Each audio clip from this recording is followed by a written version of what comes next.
Greetings, fellow slingers, and welcome back to the show. As you can tell by the title, this is the start of a new season, season 14. Yeah, drink it in.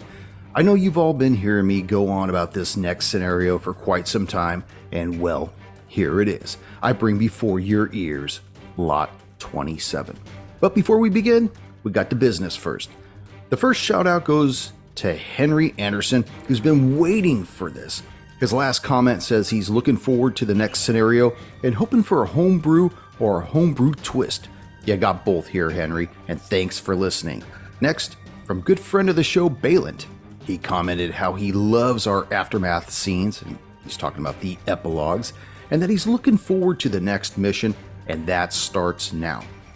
Please be sure to like and subscribe to our YouTube channel at RolledHard20. Leave us a comment so I could give you guys a shout out too. Now, let's warm up our dice and top off our glass as Roll the Hard 20 podcast presents episode 1 of our Lot 27 scenario. Remember, write in and let me know how you like it. Oh, I know how I like it. Yeah.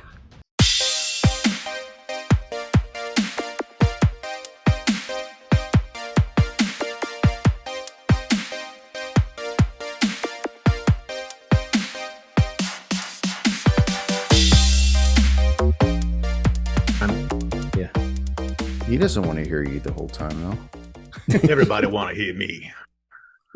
Khan, is that you? Did you fill in for Agent Kimura? This is Agent Khan now. We're going to be doing things a little different. Agent Orange Khan. So how's my brother's been? Are you, yeah. Doing well. Feel like I just talked to you. Actually, yeah, I know. We talked 2 or 3 times this week. Holy shit. I talked to you more now.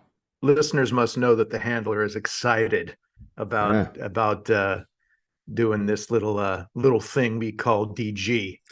Yeah, I have to say, and I think I'd mentioned on the texts that I feel giddy about running this one. I don't know. It's Dude, just picks were awesome.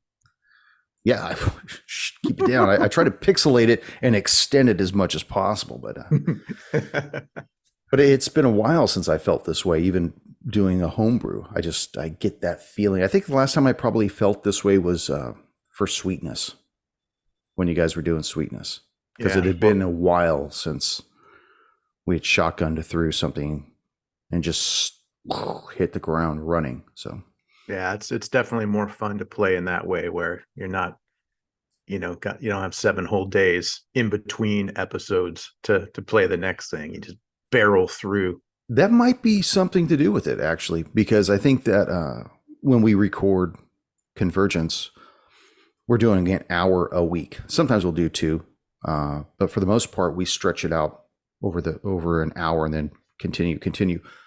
When we get together like this, we run it from start to finish, and so I've got to know all this stuff and try to decide what you guys are going to do and how to make arrangements for that. And you guys always make a far right turn well off the page of what I thought you guys would do. So you don't have a week to plan how to kill us. No, I don't. It's like sometimes you will see something like guest specialist Sarah Harper standing at the end of the hallway. I'm like, okay, I got all week to plan how this is going to go down. No, I got like 10 minutes until the video renders, and then we start up the next session immediately. So it makes it a little more fun. Tone, how you doing? You excited? Ready I am doing well. Going? I am excited. There's all kinds of good things going on. And I'm looking forward to this. I have been looking forward to it all week. As a matter of fact, I told everybody, pretend that I'm not even here. Well, you're married. That shouldn't be a problem unless they need money or something repaired. And that always seems to be the thing on the weekends. Or there's a spider. Or there's a spider. Everybody goes into paralysis when they see one of those things. Even my son, Mr. Not Afraid of Everything, 17-year-old dude, now is terrified. Dad! Ah! Usually his mom finds it and she yells for me. And I'm like, well, your son's right there. Why don't you have him help you? What? That wasn't her yelling. That was him. Yeah, really. Yeah, the high-pitched squeal. What do you think about grown men that are afraid of spiders, Ryder? Huh? I have no comment. I myself can tangibly relate to that phobia. So let me lead us in. Let me divert this conversation and lead us in, okay? Enough talk. Greetings, fellow slingers. Welcome back to Roll the Hard 20 podcast. It is I, your trusted handler, Brian, and with me, my hard slingers of yore. All right. Hail, hail. Welcome to the fray. Our Delta Green homebrew scenario, Lot 27. So when we last left off, it was a pretty harrowing experience getting out of Groversville. Agent Adesso, you've been home for about 3 weeks. Last time when you took off to actually do that particular operation, you and Sana were just starting to try to work things out. How has it been over the course of those 3 weeks?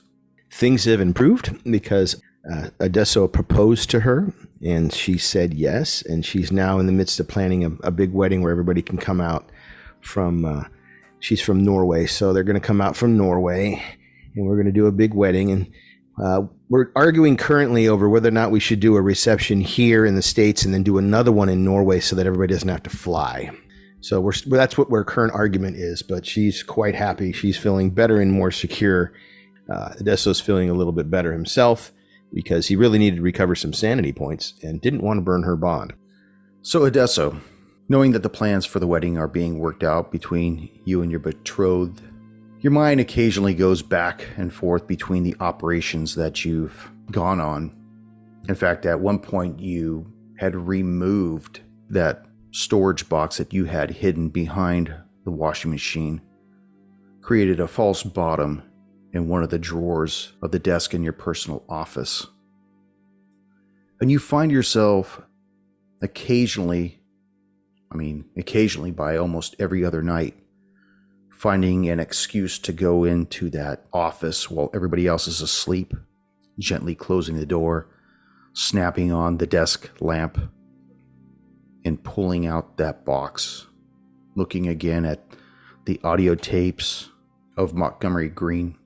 You look at the cube with the weird Acklow writings on it. You look at the incisors from what happened up there in the Wasatch Mountains. You just almost toy with these things back and forth and back and forth.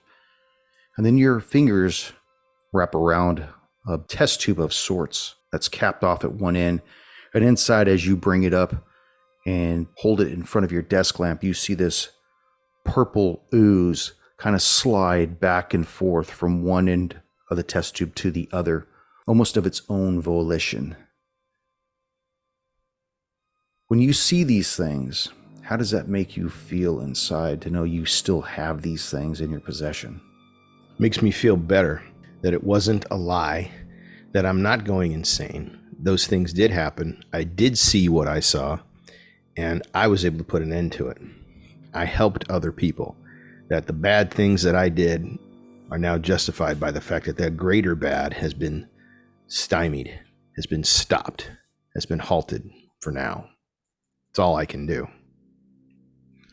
And that's all any of the agents that work in this field for a duration, a lengthy duration, can do. Because eventually the job will get you. Yep. I mean, he feels bad about shooting Sheriff Oakley, but he didn't see any other way out of it. The guy was just doing his job. Maybe he was an asshole about it, but still, it bothers him. It bothers him a lot. But looking at that purple sludge, things had to be done. You know, it's amazing that certain people that in other circumstances would be on your side eventually become an obstacle to you getting across the goal line. And you have to take them out. Agent Ichimaru Kimura. Once again in the Bay Area, you've managed to clean up your warehouse that belonged to your family for generations. You relish in seeing the sunrise, knowing that as you do see it rise, you know that the cost has been you've been up all night long. And it's not predicated so much on lunar cycles. It's more predicated on mood. How does your mood affect your day in and day out in the evenings? Well, it really just depends on what happens during the day. If the day goes smoothly or the day goes rough, I can manage. But one person cutting me off or one person doing something, giving me an an evil eye or saying something in a little bit wrong inflection, that can send me off. And one of the things that comes into sharp clarity is a night just a few weeks ago, an abandoned farmhouse just outside of Groversville. And the stark reminder of what you saw that flipped the switch in you somehow, that made it to the point where what you used to be able to meditate through, what you used to be able to breathe out, exhale away from you, this angst and anger, has really flipped something inside you, Oni-san, making you feel this way almost towards everybody, where solitude has been something that you crave out of necessity more than just out of a desire. Indeed, I have to. On that fateful night, when I lost the rest of my sanity, that broke my hold that I had on my own internal struggle with, let's just say, the beast within. And when there's nothing holding that back, that's what you're going to see. So in these past few weeks, I have spent time reading and going over things that were once familiar to me when I was a child, and even things like old family books and old family photo albums. Whatever didn't get burned, I look through, and I'm trying to establish the person that Ichi is, not once was, still is, and hopefully building up these walls again around that feralness that's inside of us. The old saying of, we each have two wolves inside of us. One is good, one is bad, and the one who survives is the one you feed the most. So I'm trying to starve out that feral side and bring back each to at least to a fraction of who he was. Well, that's very interesting, your take on, both of you agents, your take on how life has been over the past couple of weeks. And as always, when your backstories are compelling enough, I like to hand out the gold doubloons. Oh, yeah. Right. One for each. Like and one for Adesso. Each of you, and Adesso you. So mark that down. Oh, yeah. Day 1, May 14th, Saturday, 1:30 a.m. So it's one of those evenings, Agent Adesso, when you're sitting at your desk and your cell phone begins to vibrate. He answers it. Adesso. Paulie, I need you to book a ticket and get to LaGuardia. I need you there by 11 a.m. All right, I'm on it. Any more detail? Negative. All right. I'm on it. He hangs up the phone and opens up the computer and books himself a ticket. Each, as you pace back and forth in your loft looking out at the water in front of you, your phone begins to vibrate on the counter behind you, still tucked in your jacket pocket right next to your shirt and your pants and your underwear. I walk over to the phone, let it ring a time or two, and then pick it up. Each. Speaking. I know I'm not keeping you from anything, and I hate to be the one to tell you it's time again.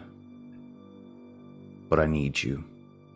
I need you to book an airline ticket to LaGuardia. I need you there by 11 a.m. this morning. Consider it done. I'll call you when you get there. Phone goes quiet. The both of you make your arrangements to get your tickets. By 11 o'clock, you guys land at LaGuardia Airport in New York. As each of you get off your individual planes and walk up the jetways that disembark you from your respective flights, you each receive a simple text. Curbside pickup, Delta. Each of you, although scattered across the airport gates, negotiate the hustle and bustle of the congested airport as you make your way towards your destination.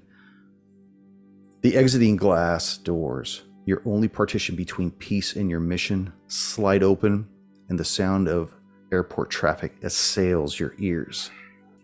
It takes you no more than a moment before you clock the windowless white panel van parked against the curb with an unusual green triangle on the right rear quarter panel. And standing next to the open sliding door is Louis Nakamura.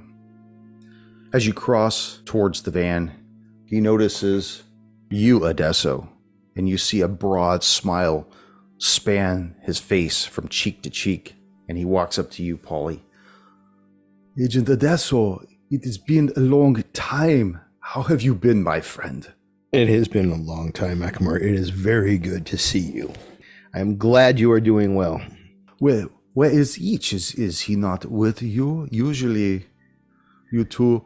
And then as he's trying to articulate what to say, each you come through those same glass doors and see Agent Adesso and Agent Nakamura warmly welcoming each other.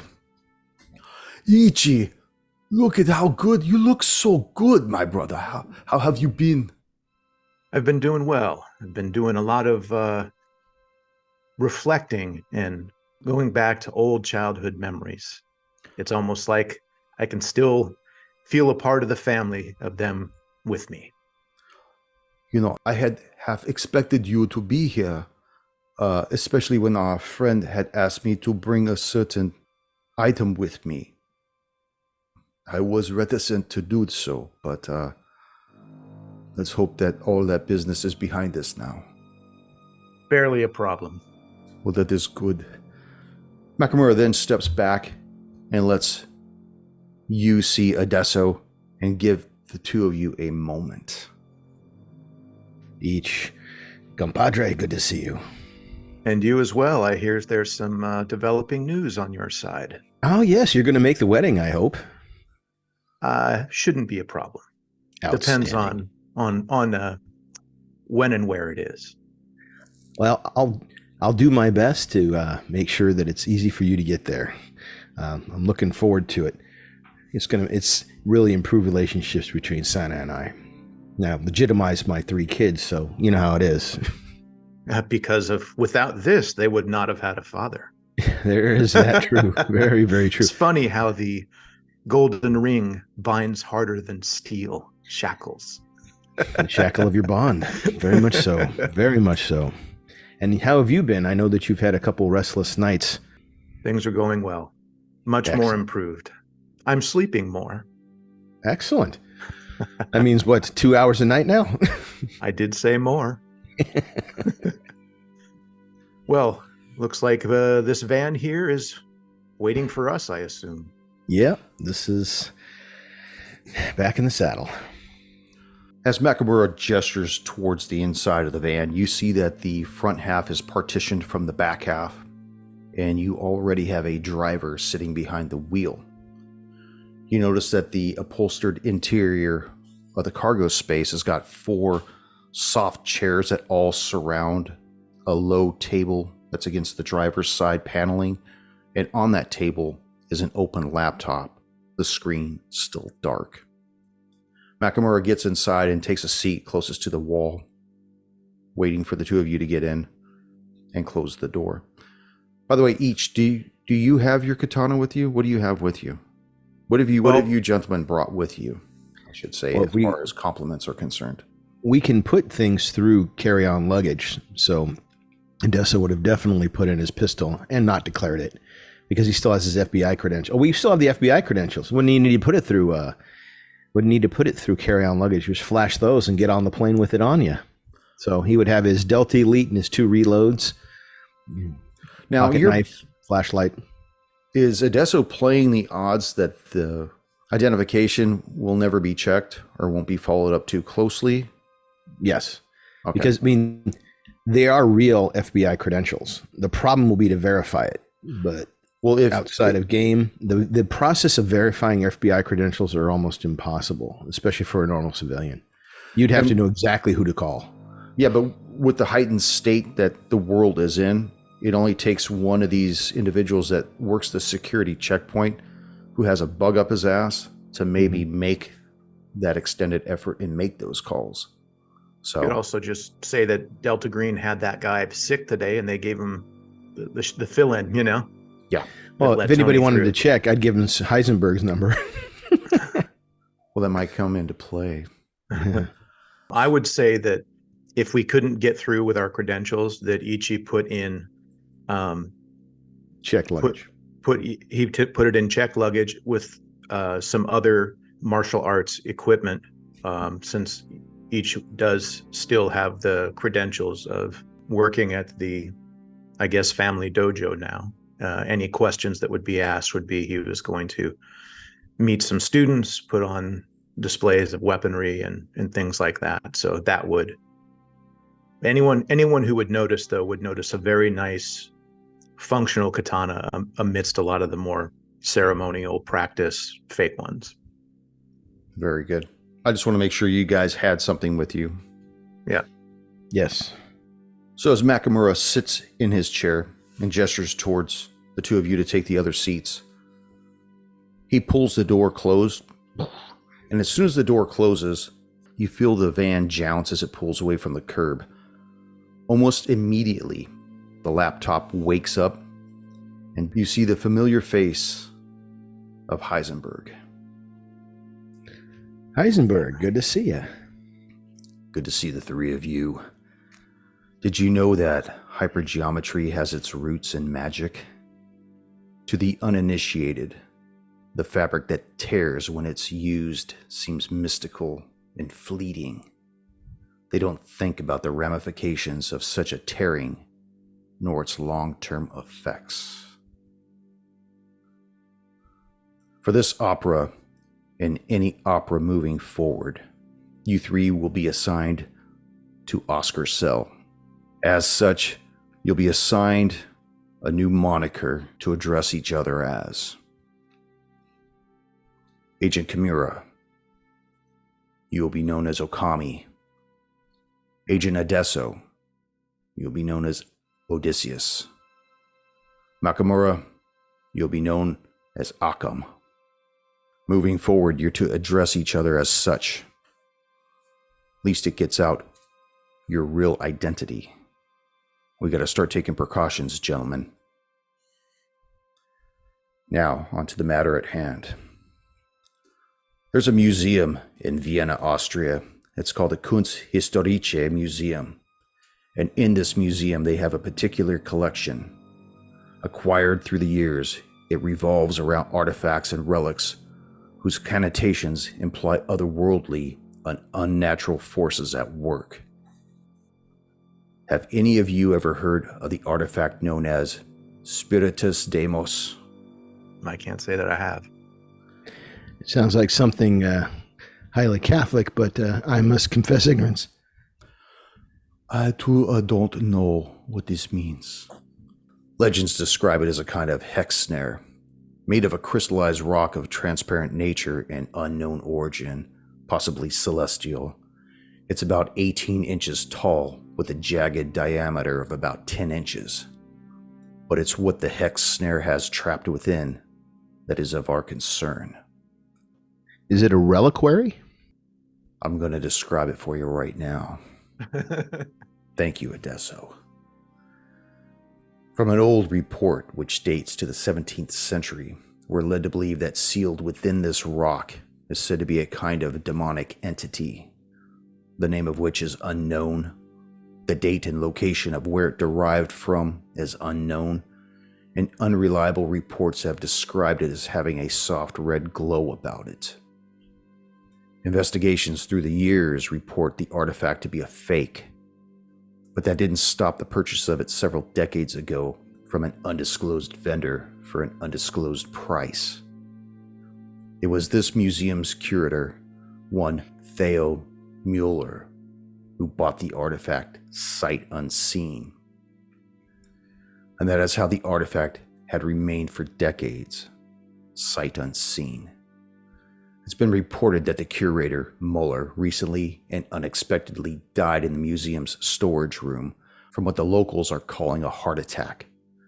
His death left a void in the museum's hierarchy, and as a result, a new archivist, Niles Werner, had taken over the curatorial department concerning artifacts and relics.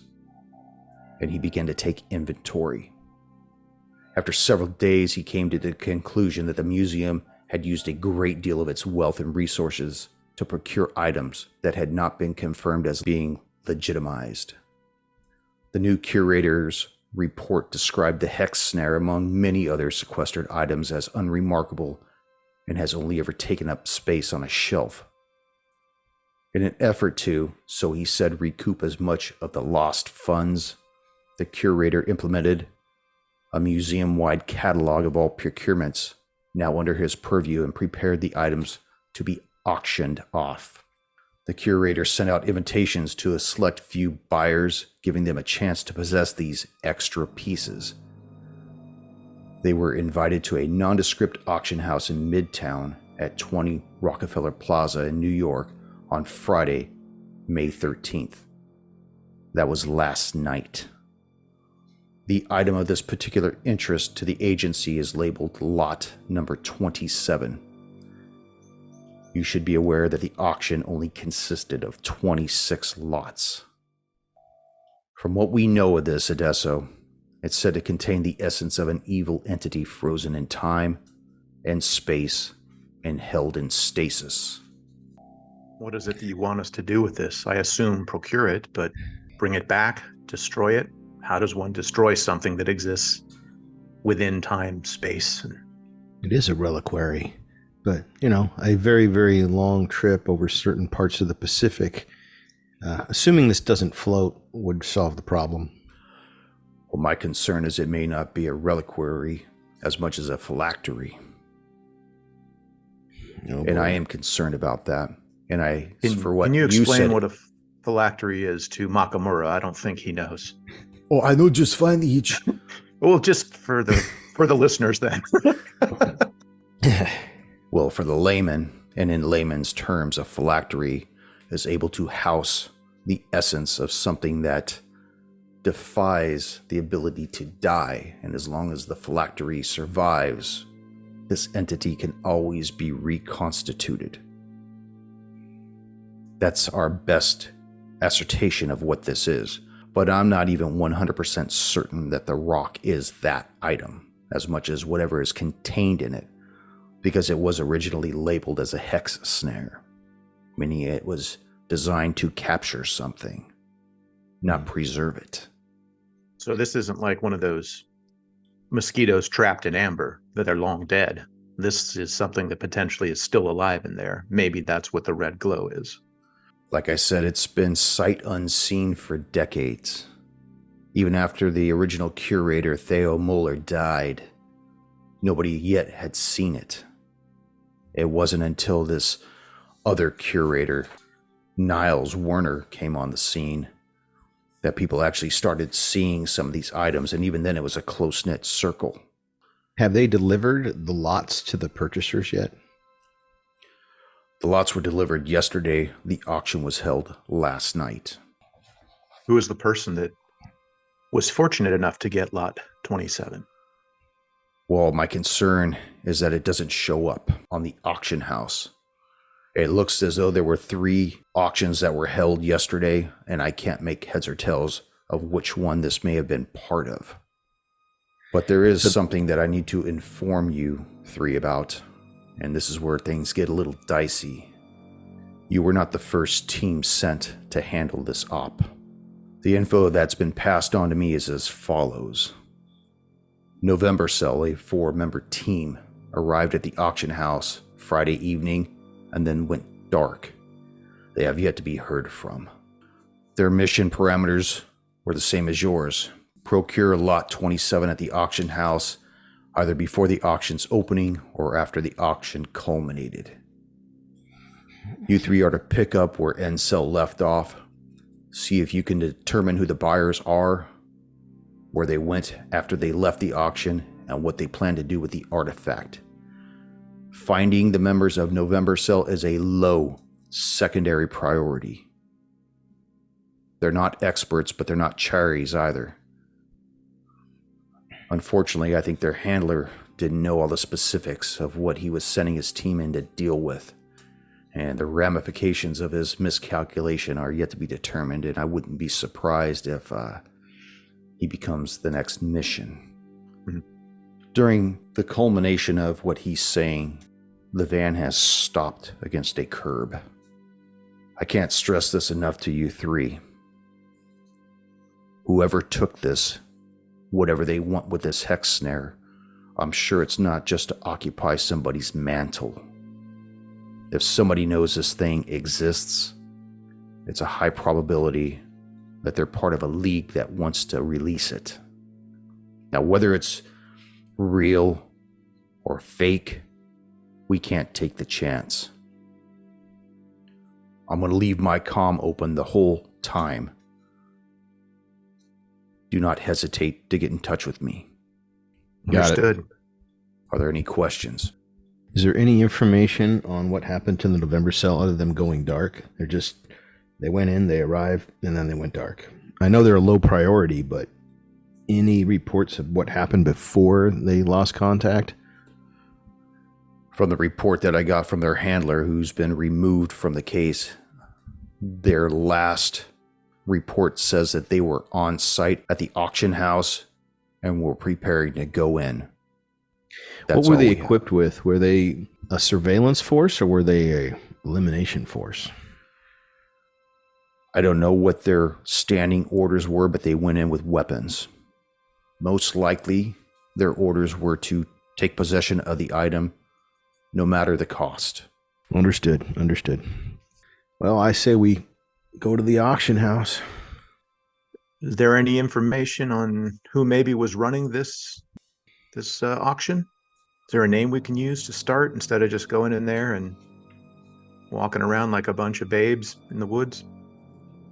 I don't see anything. The only auction that I see had 26 lots to it. That's the lowest one. Another one had 52 lots. Another one had, looks like, 49 lots. I can't see. You have the name of who was auctioning off those lots? His name's Gregory James. He was the auctioneer for one of the lots during the evening and one of them during the day. Looks like that's who we talked to first, I would say. Odysseus. Sounds good. Oakham. Where would we find? find? We don't all look alike. That is a racist. That's all. I am Occam. Okay. He is Okami. Okami. Okami. Well, why did here's Occam my turn into Arnie just then. There we go. Don't question me. Yeah. Oh no, I am Occam. Well, we don't know if this guy's the actual one who did our auction or the auction we're interested in. If not, he'll know who is. Hopefully. All right, let's go find him. Do we have a location on this guy? Well, you guys are already curbside at 20 Rockefeller Plaza. Well, all right then. And as you exit the van onto the sidewalk in the middle of Hell's Kitchen, the three of you stand there and you watch as the driver pulls away and parks across the street. Seems to be taking up an overwatch position for the three of you. Just out of curiosity, Occam, do you happen to know if our driver's been read in or is he just doing a job? I don't know, Agent Odysseus. This is going to get hard. I don't know, Agent Odysseus. I got to the van just minutes before you. This is the first read-in that I have had as well. But the fact is that with the little green triangle on the quarter panel, I believe that he is on our side. Well, I believe he's on our side too. I just want to know how much he knows. And, well, if things go south and we need to call in some support, maybe he's an asset. Maybe he's just a service. You know what? I'm going to call Heisenberg and just simply ask. Want to know how secure our retreating route is if we need to leave quickly. We're in the Big Apple. I can hail a cab. I still know Yeah, how to maybe. do that old school stuff instead of the Uber. Well, Odessa will just drop back real quick and give a call to Heisenberg. This will only take a second. Call us Heisenberg. Go ahead, Odysseus. Real quick, our driver, is he read in or is he just providing a service? He's only partially read in to know to take you gentlemen where you need to go and to stay close by. If you need to address him as Osprey. Yeah. Damn. Is he, we would need covering fire or a quick retreat from where we are. Would he be able to provide such? He's a very good driver. He's a manageable marksman.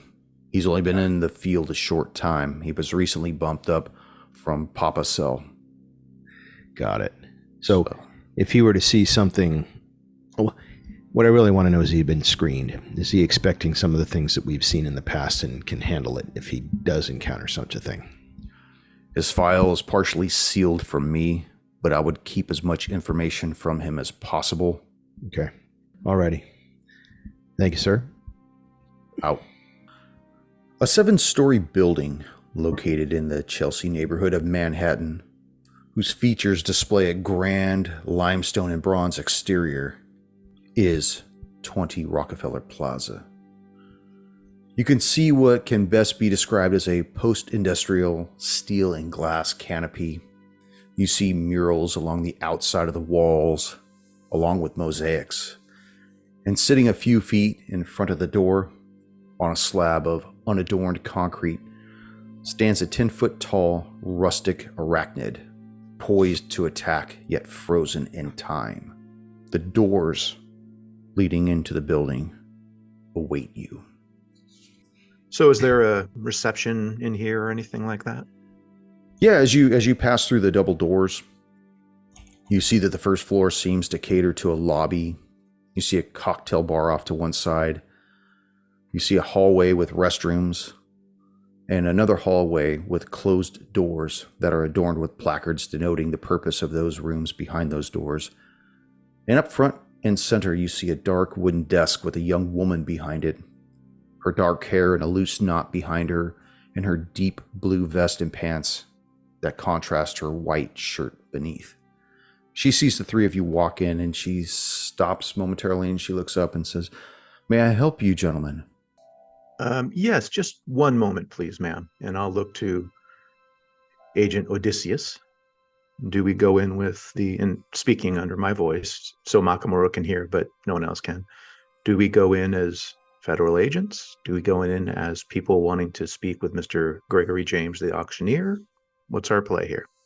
Do it up, Odesso. This to be information we should be able to easily get. I guess I would save we're FBI agents until we encounter some resistance. We'll go up to the receptionist and ask her, hey. Well, she asked you, "May I help you, gentlemen?" Yes, looking for Gregory James. Do you have an appointment with Mr. James? No, we don't. This is actually kind of a surprise. Unfortunately, we missed the auction that was held yesterday, and we just had a couple questions for him about some pieces. We really wanted to collect them. Unfortunately, we couldn't get our flight in to connect. We were coming from quite a long distance, and was hoping to maybe track down some information about some of the purchasers of some lots.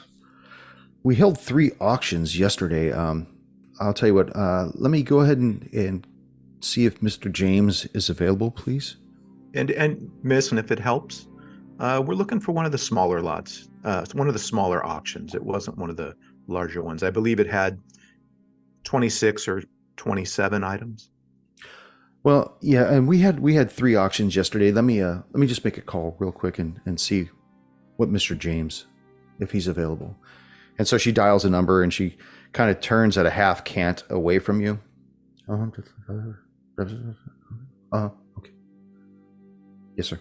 And she hangs up the phone, and she looks at the 3 of you and says, "Mr. James says he has an appointment available next Wednesday at noon. Well, should I pencil you in?"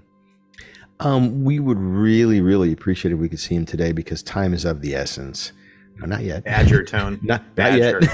Sounds like you're already badgering no her. first. Looking Marshall right here. Oh, no, it's Coldwell. Never mind. Yeah. Let's get the no first before we proceed with that. We just Is there any way we could see him today? Time is of the essence. From what Mr. James has said, it looks like his schedule is pretty filled up until the rest of the day. I'm sorry. Is there something I can help you with, possibly? Well, ma'am, I was hoping to do this the easy way, but then he takes out his credentials and looks at the other guys and nods. We need to talk to Mr. James now. And she just freezes, like almost as though feeling guilty just through you showing her your credentials. Not that she's done anything wrong. It's just whenever lights come on behind you when you're driving, even though you may not be breaking the law and the cop may be passing you by, your heart kind of skips a beat, and she tries to regain her composure, and she's, he's on the third floor, agents. Just take the elevator. It's the only office on that floor. Excellent. Thank you very much. And where are the elevators? Oh, to the left? All the way in the back. And you see that this red carpet leads to these two golden elevator doors. Gotcha. And I'm sorry, what was your name again? Takes out a notepad and a pen. Patricia. Patricia. Gotcha. And how is that last name? LaFew. Spell that, please. LAFEAU. Thank you, Miss LaFew. I hope you're not going on break anytime soon. I have nothing to do with this. No. That's not what I'm asking. Just in case we have some follow-up questions or need some documents, paperwork. You're still going to be here, right? Yeah. Okay, excellent. All right, thank you very much. Do us a favor, don't call up to Mr. James. We'd like to talk to him. Ms. LaFew, I have a question for you as well. What does a 10-foot steel spider cost nowadays? Well, I'm going to exercise my constitutional rights by not saying anything further because it might incriminate me with the federal assholes. Your lawyer would be very proud of you. You stick to that, okay? Don't say another word. Yeah, you stick to that, Whitey. And your name is Miss LaFew, if it's spelled that way. You dumb bitch. No, I'm just kidding. I don't know. Okay, well. All right, let's go to the elevators and head on up. You want me to wait down there with her while you go up, and you can send me a text when you make it to the door, so I'll make sure that nobody gives him a call? That's a good idea. If it matters or not, I can do that. Also, gather up any information that she may have, any documents you have on the lot that we're looking for, the purchasers, the auctioneer, where it went, anything that she can give you. Well, I'm just waiting for you to get up there so she doesn't call him and give you a heads up. Give him a heads up. So I'm not going to be sticking around and splitting the group up. I just want to. Oh, okay. I'll wait. I'll do that. I'm going to wait here while my friends. Sounds like a plan. You know, Agent Okami, I will stay down here and make sure she doesn't do anything funny if you want to join Odysseus. I believe that your two working together is much stronger than me just being an observer. That works. Oh, excellent. You know what? That's very kind of you. On the way out, I'll go get you one of those coffees at the bar there. Oh, you're too kind. I'll quickly follow Agent Odysseus, and we'll hit the elevator going up. And you take the elevator up to the third floor. Soft music, almost negligible. The doors open very quietly onto a dark hallway that's softly lit with these sconce lights that are over paintings and charcoal brushings and over vases on pedestals. And the hallway goes on for about 40 feet and then dead ends at a pair of dark wood double doors. Well, look at that. I mean, besides being distracted, Agent Odysseus, from an original Didier they have on the wall there. That was a fine example of some artwork there. Well, I think he had nothing to do with that spider out front, though. As you guys are walking along, Make a alertness check. Alertness. Okay. Okay. 22. Success. Critical success. Okay. 83. Near critical failure. I am completely clueless. You are clueless. Agent Okami, as you're walking down the hallway, one of the drawings catches your attention and you look at it, and just the field of depth and the perspective just seems off, and it almost gives you like a knotted feeling in your stomach. All right. What do I need to roll to lose sanity here? You do need to make a sanity check. I succeeded, so I get to lose sanity. So each? Just him. I'm the only one that noticed. Because he's the only one that noticed it. The penalty for success. You win, you lose. Okay. 52 over 50. You take 1 point of sanity damage as you become revolted by this picture. And as you force your eyes away, you can't help but look at the maker's mark down at the lower right corner. And it says Eugene the Wise. Oh, okay. Does this name... I mean, obviously I'm revolted by the AI art that they created, but does Eugene the Wise... does Eugene the Wise name mean anything? Should I roll something for that? Can you make an art check? I could if I had a percentage there, but it says 0%. So apparently... Did you ever study art in school? Actually, no. Completely unfamiliar with this art. Okay. Or any art for that matter. So. I will motion to Agent Odysseus. Now, when you guys are alone, you can still confer Sure. to each other by your names. It's only when you're out in public, so nobody can say, oh, that's the guy, and he called him Odesso, Okay. and they could start stitching a backstory to who the person really is. It's easier to use that when you're around other people. So. Okay. Polly, just warning you, do not look too deep into that picture. There's something definitely hyper artistic about it, should I say. And I would assume maybe other images in the hallway are as well, but I am not at this point ready to look at this art. Got it. You okay, man? You all right? You need yes. a minute? No, I'm actually fine. This was nothing compared to the last time. So, but we're definitely on the right track. Now, do you have your katana with you, or maybe a wakizashi or something? I have it with me in a tube, like a carrying tube, like an architect would carry blueprints. Got it. Now, I don't. Now, originally I was going to leave it in the van because I didn't think we would need it. Is that something that I could have done back then, Ryder? Because I still have my tanto on me and all that stuff, but I don't want to look too odd carrying around a katana. And I was thinking later of how to avoid that in the future, but. Well, it would look odd. You're carrying blueprints and you're a federal agent because now we've revealed it. But on the other hand, it may have some other. I think if you would put it over one shoulder and then we're looking for an auction. We're looking for recovery of things. It kind of blends in like, he's carrying a briefcase. He's carrying. Is it a tube, like one of the ornate tubes that has like a strap across it?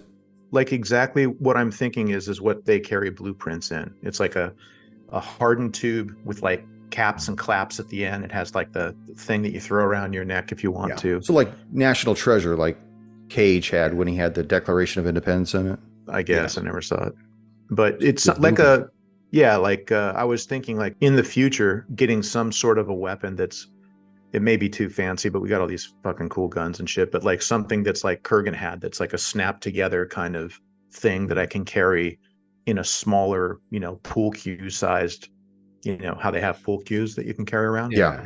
Something like that. So maybe it's not as durable as a katana, but it's a good combat thing that, Something 3 feet long. You could always have a sword cane. Sword cane's fantastic.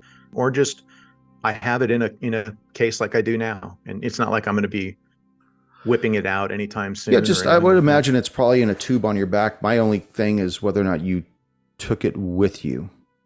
Would you have taken it? I would have left it in the car knowing that the person was there because I have my small, keeper of honor blade on me. Okay, then let's just say that it stayed in the car. Okay, good. And if you want to take it out next time, then say No, you're I going wanted to to leave it.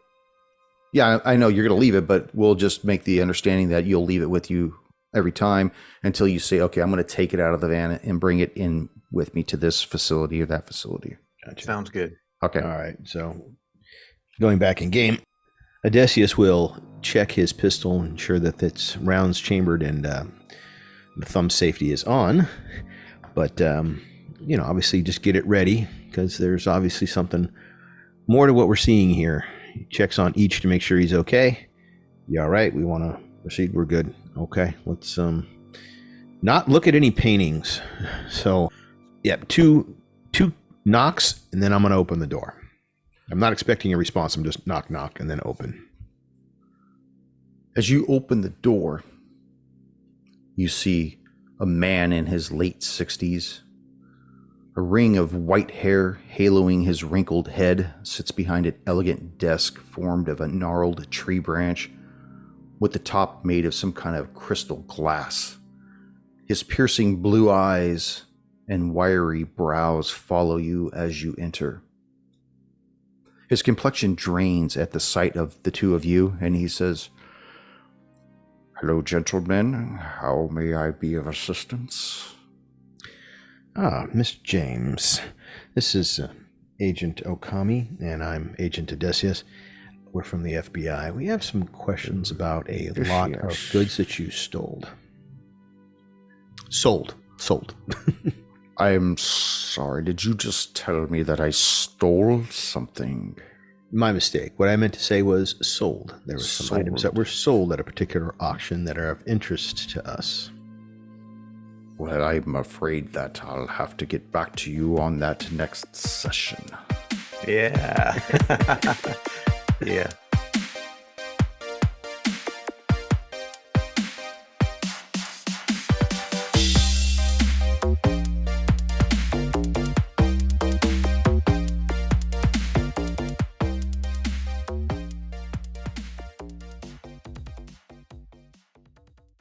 Legend describes it as a kind of hex snare made of a legend. I almost spit that. I almost spit that out. There's our blooper. Hang on. There's a mute button there, Odysseus. Yeah, there we go. Hold on a second. Okay. I'm sorry. It's all right. Okay. Legend. Thank you for joining us once again on Roll the Hard 20 podcast. Remember, you can find us and subscribe to the show on Apple Podcasts, Google Podcasts, Spotify, Pandora Radio, iHeart Radio, Amazon Podcasts, and Audible. And if you like what you're listening to, be sure to leave us that 5-star rating and review. Don't forget about our YouTube channel at Roll the Hard 20. So if you're into watching and you want to help support this show, then head on over and hit that subscribe button. It really does help the show out. We can also be found in the wild on Facebook, Instagram, and Twitter, so don't forget to look for us there and check us out. You can also contact the show directly at rollthehard20podcast@gmail.com or head on over to the website at rollthehard20podcast.com, where you can download the current show directly, pick and choose past shows from our archives, or view our galleries. We've got a lot of stuff posted over there, so check us out. And finally, join us on our Patreon at patreon.com/rollthehard20podcast, where you can become a hard slinger and pick up swag. So until next time, keep your dice warm and your glass topped off as you roll those hard 20s.